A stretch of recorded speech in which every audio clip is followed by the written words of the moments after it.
Good morning. Look, I'm here to do the Bible reading, and Peter, I'm really keen to see what you have to say about this reading. It's from Colossians 3, verse 18. Wives, submit yourselves to your husbands as is fitting to the Lord. Husbands, love your wives and do not be harsh with them. Children, obey your parents in everything, for this pleases the Lord. Fathers, do not embitter your children, or they will become discouraged. Slaves, obey your earthly masters in everything, and do it not only when their eye is on you and to curry their favour, but with sincerity of heart and reverence for the Lord. Whatever you do, work at it with all your heart as working for the Lord, not for human masters, since you know that you will receive an inheritance from the Lord as a reward. It is the Lord Christ you are serving. Anyone who does wrong will be repaid for their wrongs, and there is no favouritism. Masters, provide your slaves with what is right and fair, because you know what you also have, that you also have a master in heaven. Thanks, Brian. I wonder what you are afraid of. I don't know, spiders or public speaking or heights, small spaces. I don't do small spaces. I can't even go under a bed. If I go under a bed and it's pressure, I'm freaked out for going under a bed. I don't know about heights with you, but I hate cliffs, but I don't mind buildings. I can go right to the edge of a building, but get me near a cliff and I'm quaking in my boots. Mountains fall down all the time. Buildings don't, in my theory. That's in my mind. So I wonder what you are afraid of. As a preacher, you're afraid of this passage, I've got to say. You come to this passage and you think, oh my goodness, wives, submit to your husband. Am I okay to preach this, my love? You know, is that okay? I better get permission first. Children, obey your parents and everything. Slaves, obey your earthly masters. What's this issue of slavery in the Bible? So how do we deal with this passage? If we believe that all Scripture is God-breathed and it's all useful for teaching, rebuking and training in righteousness, we believe every part of the passage of the Bible has something to say to us. So how do we take this particular passage? Some people just write it off, but I think it actually says some really, really important things. But the first thing we've got to do is we've really got to understand the cultural context in which it's written. And that's always true of the Bible. Firstly, you should understand what it's saying to the people it was written to, and then you understand how it applies to us.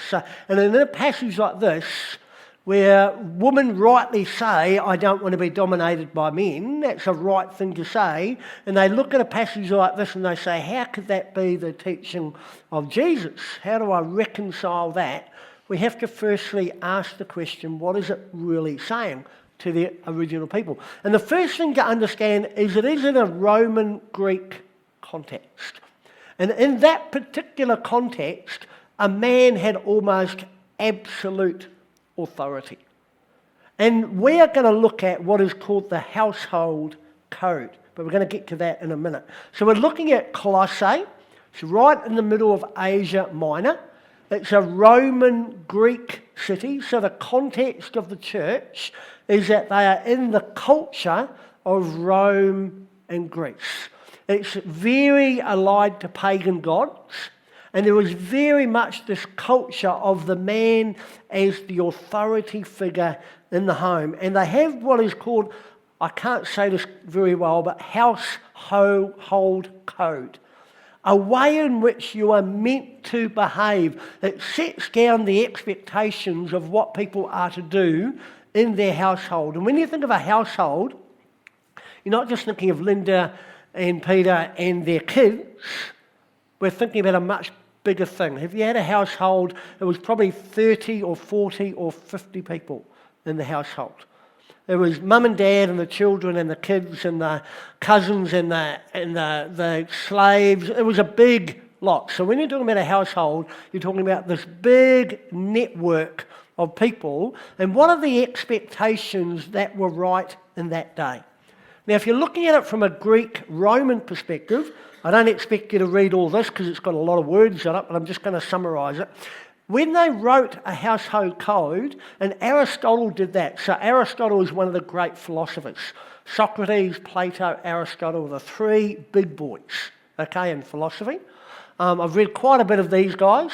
And in the 4th century BC, Aristotle wrote down a household code for the particular people, and he covered these 3 areas: husbands and wives, fathers and children, masters and slaves. That was the normal thing that they wrote about. So when Paul comes to write about this, he's simply picking what was normal to write about in a household. How do we expect to behave? Here are the 3 different levels. Now, for a husband, they had kind of overarching rule. It wasn't absolute authority, particularly in a Roman situation. The woman actually had some control of her own money. But a woman, no matter how old she got, was always under the authority of a father. Even if she was married, she still was under the authority of a father. The husband ruled the home. The woman had some independence, some looking after their own money. But if their father decided they should be killed because of adultery or something or other, she would be killed. Life and death sat under the male figure in that particular culture. In a father-child, you were expected to obey your parents. There was no choice about that. And again, a father had life and death authority over their children. They got to decide who they married, when they married. If they were happily married and the father wanted them to get divorced, he would tell them to get divorced and they had to obey him. Okay? So no matter how old you got as a child, you still sat under your father. But in the household, the father had complete control. He could even sell you to pay off a debt. So if he got into debt in some way, he could sell the child into debt. We have letters where a soldier will write back to his wife and he'll say, I hear you're pregnant. You got pregnant just as I was leaving. If you have a girl, put her out on the street. If you have a boy, keep him. They had the right to put the children on the street. The child would either die or a slave trader would come and take that child and put it into slavery. That was a very, very common thing in the Roman cities of the day. And if you had slaves, you were absolute master over them. You got to use them for your sexual pleasure, whether it was a male or female slave. They were just a thing. They were chattel, they were objects. They had to work all the time. They didn't get paid. It was just absolute authority. They did what you said. And you could use them any way you chose. That's the household into which Paul is writing. And all of a sudden, this whole thing starts to look a little bit different. See, every time a household code was written in those days, it was always to the people to obey the master. It was never to the master and their behaviour because he had absolute control. It was always to the people underneath the master about how you need to obey. The New Testament is very different. It actually writes to the father, the master, the husband. It actually says something to them about their behaviour, which is very, very unusual. And it's really a difference between power over, between power with. And when you start to see this, you just see how radical this household code is in the context of the day. And within our broader context, we're saying that it's moving from empire, where it's power for me, to shalom, where it's power for.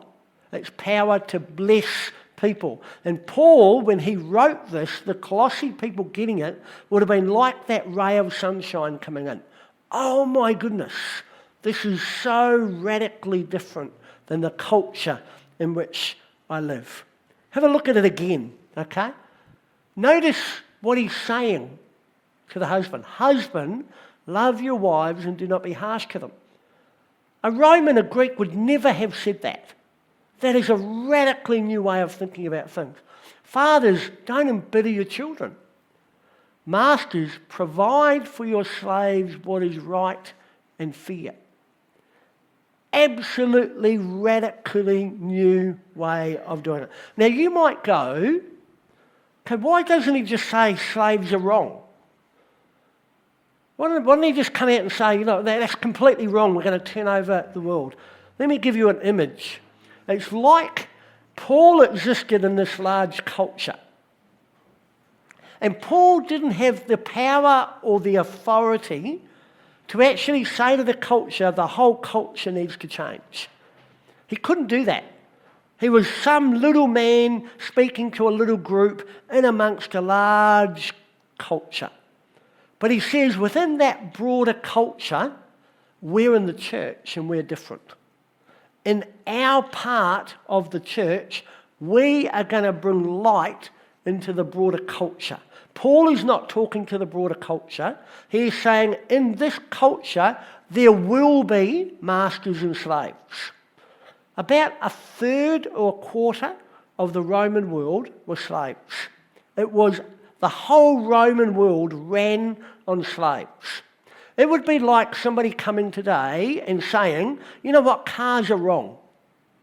We believe you should look after the environment. God has told us we need to look after the environment. Cars, whether they're electric cars, petrol cars, diesel cars, they're just all wrong. So as Christians, we're going to get rid of all the cars in the world and not allowed to use cars anymore. And you would say, how do we operate in that kind of world? We might say to Christians, hey, be thoughtful about how you're doing things in the environment. Let's start to model some changes to our world, but you wouldn't say get rid of all the cars, because that's how the world operates. But Paul is saying, in this culture where we can't get rid of slavery, in the church we're different. Paul's speaking to men who had cultural power, and he's saying you need to be radically different in that world. He's saying in the church we can teach a counterculture. We can show them a light in the culture of darkness, what it means. So let me show you very quickly what it means. So Aristotle, talking to husbands and wives, says, mate, you've got control over your wife, and if you're a father, you've always got control over your daughter for the rest of her life. He's saying, woman, submit to your husband in the context of him loving you. I don't know if you've ever been in an environment where somebody absolutely and totally loves you, you don't mind submitting to them. That's a completely different context when they are taking you for all that you can get. If they've got power over you and just trying to get whatever they can from you, you don't want to submit to them. Now, Linda and I decided a very long time ago that we would make decisions together. Where Linda knows more, she makes the decision. Where I know more, I make the final decision. But if we can't agree on something, I make the final decision. That's just, we've agreed that in our marriage. Have we ever got to that point? I can normally make you see my point of view. Yeah. A woman who can't convince her husband is in trouble. But we agreed that really early on. We haven't had to use it. But it was just, you know what, if you've got two people, eventually somebody has to make a decision. And we decided in our relationship it would be me. But in love, you tend not to do that because you keep on talking, resolving, working it through, and you submit to each other. Submission is a good thing in the context of love. So he's really saying in the church, it's about love and partnership. So this is Ephesians 5:25. Husbands, love your wives just as Christ loved the church. Who wouldn't want to submit to somebody who is laying their life down for you in the way that Christ died for the church? A radically different way of thinking about that relationship. What about this? Fathers had just control over their children. They could get them to do whatever they want, and yet in the scriptures it's saying children obey in the context of a father caring. The idea of a father caring as a fundamental thing for a child was a radically new way of doing it. Dad would be up there, the kids would be out of there, out of sight, out of mind. And Paul's saying, hey, You need to be concerned about your children. Children, obey your parents and everything, for this pleases the Lord. Fathers, do not embitter your children. You want to think about your children and be caring about your children. See, it's in the culture of the church, it's about caring for and encouraging children. It's not like today, where the children become the king of the household. That's too far. There's still a father-child relationship, a mother-child relationship, but it's one of mutuality and relationship and respect. And as a kid gets older, hopefully they get more and more decisions that they make. I mean, our kids were making most of their own decisions by about, I reckon, 10, 11, 12. They were certainly going to school by themselves at 7 and 8. They were making their own lunches. They were doing their own dishes. They were doing all that kind of stuff at quite an early age because we thought it was really important that they learn those things. But it's quite a different way of thinking about children. What about masters? Slaves obey in the context of a master providing what is fair. Think about how radical different that is. I'm a slave, and my master can tell me to do anything he wants. Anytime he wants. I don't get Saturday off. I don't get holidays. I don't get long service leave. I don't get annual holidays off. None of that. My master turns up, he wants a meal, I cook a meal. 3 o'clock in the morning, master gets home, he wants something, I do it. My master wants to take sexual pleasure from me, whether male or female, whatever. I'm a chattel. I don't have any rights at all. And all of a sudden, Paul comes along and he says, slaves, obey your earthly masters and everything. Masters, provide your slaves with what is right and fair. How radically different is that relationship compared to the culture of the day? See, in the culture of the day, they're saying, masters provide for the needs. That slave of yours is a person. That book, Philemon, which deals with Philemon and Onesimus, a master and a slave, they come to this church, Colossae. Colossae and Philemon are 2 books probably handed out at the same time.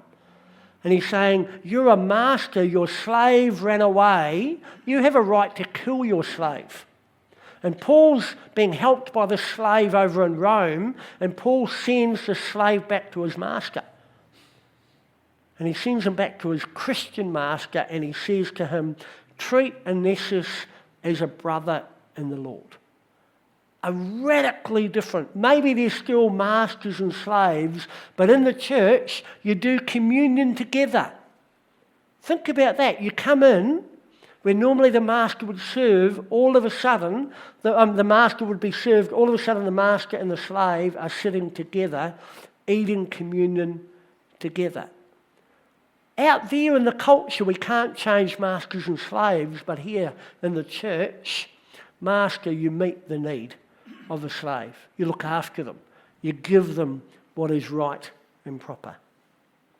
See, really it's saying, rather than seeing people existing to serve you, your job is to run into the world to serve the world. To live in a radically different way. So I want to ask you just, what can you do to serve the needs of the people in your community? In your family? You know, how do you radically change the dynamic of power to serve me to being I have power to serve you? Anybody recognise this person? It's Tim Hall. He's the man sitting in the back row there. There we go. Tim's been doing our gardening out the front. I said to Gemini AI, I gave it a picture of Tim. I said, take this picture of Tim and give me a line drawing of Tim doing gardening. And that's what it gave me. But you know, Tim's just, he doesn't want me to say this, but Tim's out there cleaning a garden because he sees a need that needs to be done. What